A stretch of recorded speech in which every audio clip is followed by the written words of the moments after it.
Bonjour à tous. L'épidémie du Covid-19 ne cesse d'augmenter en Europe. Outre les répercussions sociales, son impact sur l'économie est aussi très inquiétant. Comme promis, on va parler dans cette vidéo de son influence sur l'économie italienne. Bonjour Stefano. Oui, bonjour à tous. L'Italie fait partie de l'un des pays les plus meurtris par le Covid-19. Le gouvernement a été obligé de prendre des mesures qui n'ont pas de précédent dans l'histoire récente. De quoi s'agit-il? Oui, tout à fait. Le Premier ministre Giuseppe Conte a décidé l'arrêt de toute activité productive jugée pas indispensable à l'approvisionnement de biens essentiels à la population. Concrètement, les pharmacies ou encore les supermarchés restent ouverts, mais une partie de l'industrie textile ou encore de la filière du bâtiment doivent s'arrêter. Et donc, comment cela se traduit concrètement?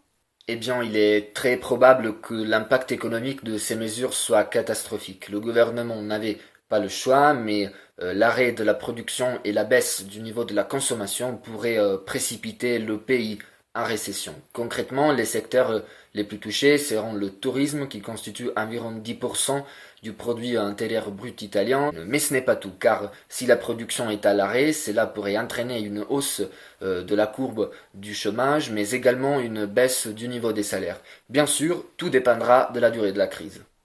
Oui, évidemment, la durée est un élément clé. D'ailleurs, comment ces mesures ont été accueillies par les Italiens?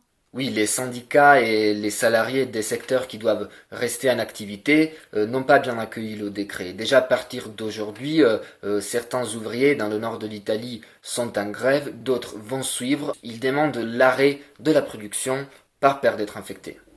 Et pour ma dernière question, comme vous l'avez dit, l'impact économique de ces mesures pourrait être catastrophe. Alors, est-ce que le gouvernement a fait quelque chose pour limiter, réduire les dégâts économiques?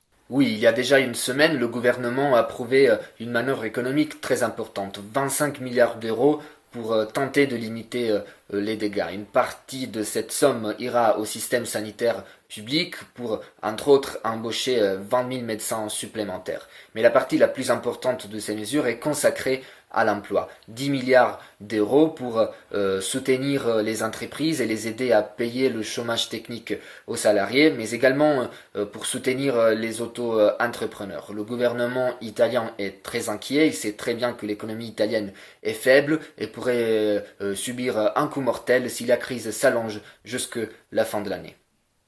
Oui, pas seulement Italie, le monde entier va en s'ouvrir pendant un certain temps. En tout cas, merci Stefano pour votre explication. Prenez soin de vous. Merci.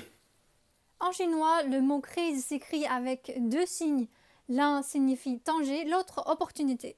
Certaines entreprises chinoises à l'arrêt pendant le confinement ont profité de la situation pour se mettre à e-commerce, former les salariés ou encore développer l'intelligence artificielle.